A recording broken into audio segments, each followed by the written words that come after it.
بسم اللہ الرحمن الرحیم۔ آج کے ہمارے لیکچر کا عنوان ہے سر سید احمد خان کی تعلیمی خدمات۔ اور سر سید احمد خان نے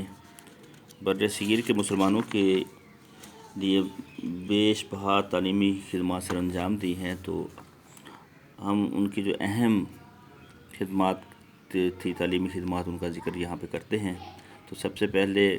سائنٹیفک سوسائٹی ہے انہوں نے جو بنائی تھی۔ تو سر سید احمد خان نے یہ غازی پور میں 1864 میں یہ ادارہ جو تھا اس کی بنیاد رکھی تھی، اور اس کا مقصد یہ تھا کہ جو مستند انگریزی کتب ہیں ان کا اردو میں ترجمہ شائع کیا جائے، تاکہ جن لوگوں کو انگریزی تعلیم حاصل کرنے کا موقع نہیں ملا وہ یورپ کی علمی ترقی سے واقف ہو سکیں۔ اور اس کے ساتھ ساتھ یہ سوسائٹی جو تھی اس کو ایک ایسا مرکز بنانا بھی اس کا مقصد تھا کہ جہاں پہ انگریز اور مقامی لوگ جو ہیں وہ جمع ہو کر اپنے مشترکہ مفادات کے بارے میں تبادلہ خیال بھی کرتے رہیں۔ اس کے بعد ان کی دوسری بہت بڑی تعلیمی خدمت جو ہے وہ علی گڑھ انسٹیٹیوٹ ہے، علی گڑھ انسٹیٹیوٹ گزٹ۔ تو یہ بھی جو تعلیمی سائنٹیفک جو تعلیمی سوسائٹی تھی اسی کے زیر اہتمام، یعنی سائنٹیفک سوسائٹی جو بنائی گئی تھی اسی کے زیر اہتمام 13 مارچ 1866 میں یہ ایک اخبار جو ہے نکالا گیا، جو ہفت روزہ ابتدائی طور پہ اخبار تھا اور بعد میں یہ 100 روزہ ہو گیا۔ اور اس میں بھی جو ہے اس طرح سے اس کو چھاپا جاتا تھا کہ اس کا ایک صفحہ اردو میں ہوتا تھا اور دوسرا انگریزی میں، تاکہ مسلمان خاص طور پر جو ہندوستان کے رہنے والے ہیں وہ اور انگریز جو ہیں وہ دونوں اس اخبار کو پڑھ کے اچھی طرح سے دونوں طبقات جو ہیں وہ اس سے مستفید ہوں، اور اس میں معاشرتی، اخلاقی، سیاسی اور علمی مضامین شائع کیے جاتے تھے۔ تو یہ باقاعدگی سے یہ ہمیشہ جو ہے شائع ہوتا رہا یہ اخبار، اور اس کی ہر خبر مستند ہوتی تھی۔ اس میں شائستگی کو اپنا ہمیشہ شعار بنایا گیا۔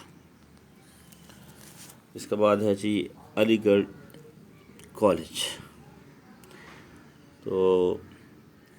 سر سید احمد خان نے سب سے پہلے جو ہے ایک اسلامی درسگاہ کا جو خاکہ پیش کیا تھا، اس کا نام محمڈن اینگلو اورینٹل کالج تجویز کیا، اور یہ 24 مئی 1875 کو علی گڑھ میں ایک ہائی اسکول کی صورت میں اس کو قائم کیا گیا، اور تقریباً 2 سال بعد 1877 عیسوی میں اس کو MAO کالج کے طور پہ یہ اس کو درجہ دے دیا گیا اس کو۔ تو اس کی بہت ساری خصوصیات تھیں، جو اس کی سب سے اہم خصوصیات ہیں وہ یہ ہیں کہ اس کی عمارتیں جو بنائی گئی تھی وہ بڑی شاندار تھیں، اور اس میں مشرقی اور مغربی فن تعمیر جو ہے ان کو ملا کر اس کا ایک جو ہے نا فن تعمیر کا حسین امتزاج جو ہے وہ پیدا کیا گیا۔ اس کی دوسری خصوصیت یہ تھی کہ یہ جو علی گڑھ کالج تھا اس میں طلباء اور اساتذہ کے درمیان مسلسل رابطہ جو ہے وہ رہتا تھا، کیونکہ سر سید احمد خان چاہتے تھے کہ جو ہے برصغیر کے لوگوں کو، باشندوں کو نہ صرف تعلیم کے زیور سے آراستہ کیا جائے بلکہ ان کی کردار سازی بھی کی جائے۔ تو اس لیے طلباء اور اساتذہ کے درمیان جو ہے مسلسل یہ ہے رابطے کا اہتمام کیا گیا۔ تو اس طرح سے جو ہے مسلمان وہ زندگی کے مختلف شعبوں میں ترقی بھی کرنے لگے۔ تو یہ ایک عظیم تحریک بھی تھی جس میں مسلمانوں کی زندگی کے سماجی، معاشی، سیاسی، ادبی اور مذہبی پہلوؤں کو براہ راست جو ہے زیر بحث لایا جاتا، اور اس میں جو بہتری ہو سکتی تھی اس کے لیے کوشش کی جاتی تھی۔ اس کے بعد تعلیمی کمیٹی انہوں نے قائم کی۔ یہ اصل تعلیمی کمیٹی جو تھی اس سے پہلے جب انگلستان سے واپس آئے سر سید احمد خان تو انہوں نے رسالہ تہذیب الاخلاق جاری کیا تاکہ مسلمانوں کو تعصبات کے ماحول سے نکالا جا سکے، تعصبات کے خول سے ان کو باہر نکالا جا سکے۔ چنانچہ اس کے لیے انہوں نے 1870 میں دسمبر کے مہینے میں